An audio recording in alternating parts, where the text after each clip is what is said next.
Hey there, my name is Cameron. Welcome to Beyond the Parallax Effect. This is Lesson 10. In this lesson, displacement mapping is used again to create parallax depth. So let's dive in and get started.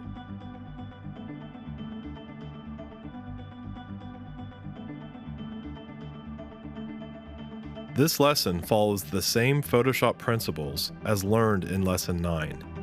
A new layer is created above the image, filled with black, and the transparency of the layer is dropped to 70%. The brush is set to a hardness of 50%, and the opacity lowered to 20%. The floating man is painted with a base coat of white to separate him from the black background.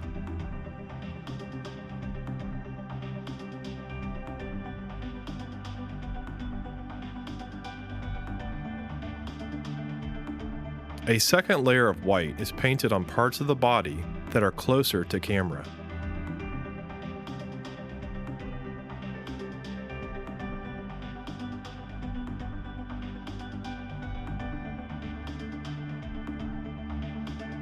A third, fourth, and fifth layer of white are painted on the arms and hands as they get closer to the camera.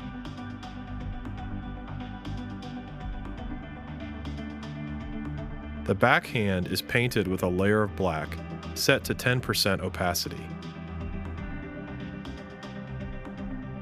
As a last step, the layer of water above the floating man is painted with layers of white to give it depth as well.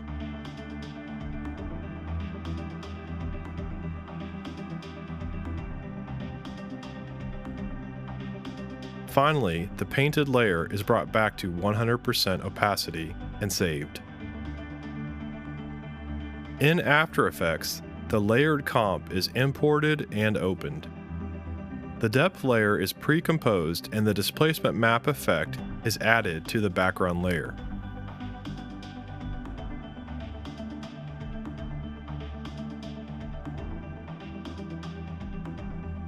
The map layer is set to the depth painting pre-comp, and the red and green values are set to luminance.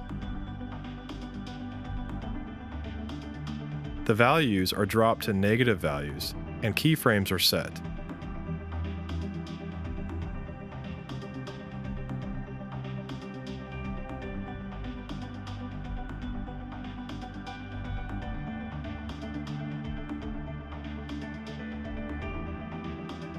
At the end of the timeline, positive values are input into the horizontal and vertical displacements. Notice the bad image displacement happening specifically in the outreached arm. This is because the depth pre-comp has not been blurred yet, and the painted luminance values have hard edges. Open up a new comp viewer and open the depth painting pre-comp. Apply the Gaussian blur effect and watch what happens to the outreached arm in the right comp. As the blur level increases, the displaced edges begin to blend together. This image is a tricky one for the displacement technique to properly work, but by using additional techniques and effects, the unwanted stretching that is happening beneath the floating man will be unnoticeable. One way of hiding the unwanted distortion in the scene is to apply turbulent displace to the background layer to simulate an underwater look. The turbulent amount and size are set to lower values, and the evolution is keyframed.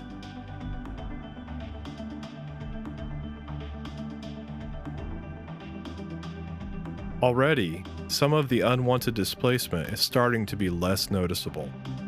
Duplicate the background layer, position at the top of the comp, and mask so that only the top water is seen.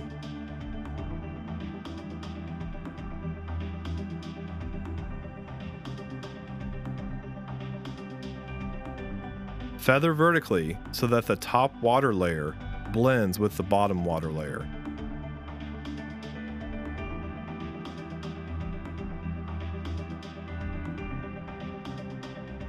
The top water's turbulence would probably be larger, while the amount would be less. The Convert Vertex tool is used to create a little roundness in the top layer's mask. Select this tool from the tool palette and click and drag on each of the bottom corners of the mask.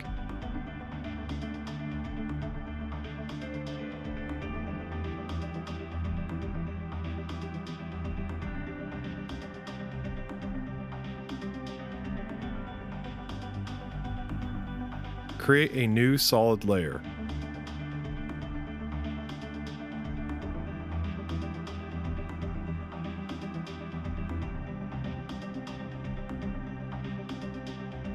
Add the gradient ramp effect found under Generate.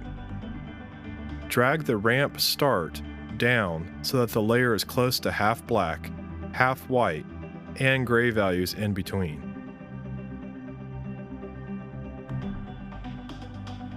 Pre-compose this layer.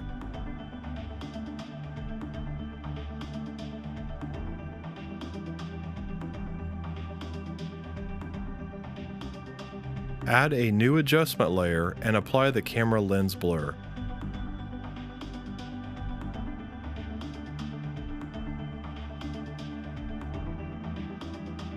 Set the blur map layer to the pre-composed gradient layer. Turn up the blur radius. A shallower depth of field is created, and again, the unwanted displacement distortions are covered up. Tweak the gradient layer until the depth of field looks nice.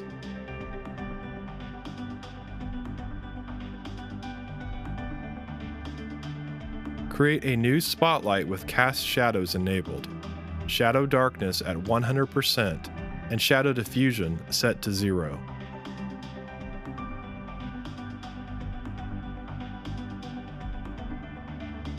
Position the spotlight like so.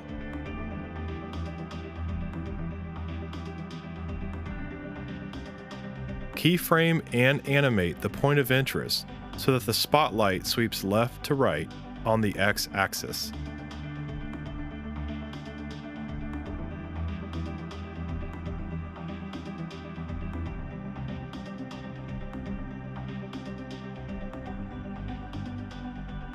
Create a new caustics comp with dimensions 1000 by 1000. Create a new black solid in this comp. To this solid, apply Effect, Noise and Grain, Fractal Noise. Apply values seen here to create a moving caustic pattern. Caustics are patterns of light and color that happen when light rays reflect or refract from a surface. The spotlight that was created will project through this caustics layer and cast the colored shadows on the background layer, creating a subtle, moving underwater effect.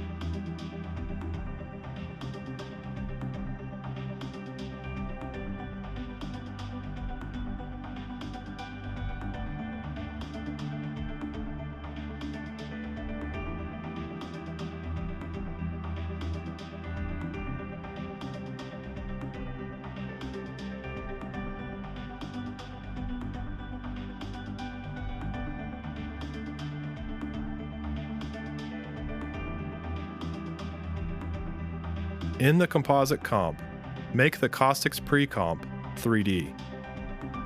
Copy the position of the light and paste on the caustics layer. But after pasting, move the caustics layer slightly forward in Z space so that it sits just in front of the light. Turn the opacity down to 50% and tap AA on the keyboard to open up the material options. Select Cast Shadows Only and turn light transmission up to 100%.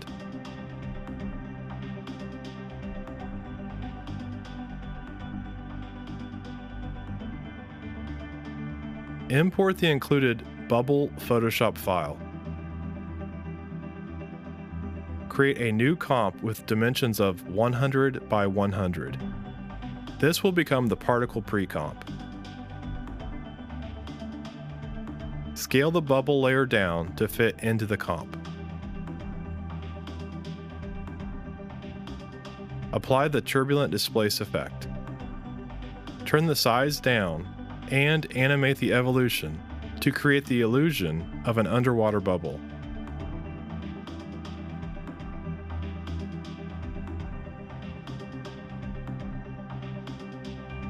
Back in the composite comp, create a new solid and apply the particular preset, Floating Bubbles. Under Texture Sprite, make sure to select the bubble pre-comp so that particular knows what to use for the bubble particle. Bring the composite into a new HD comp and layer the letterbox PNG file on top. Set 2 keyframes for the position of the composite comp so that the layer does a slow move vertically. Add a vignette to darken up the scene. Add a new adjustment layer for curves and levels, and adjust each of these to create a desired color palette.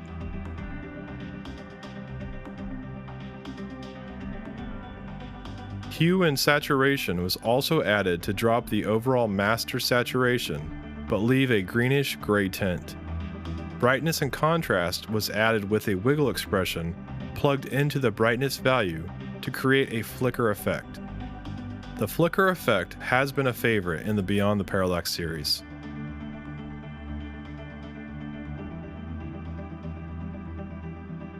Lastly, again the chromatic aberration was added for a final look. This is optional, but I was digging this look as well in the series.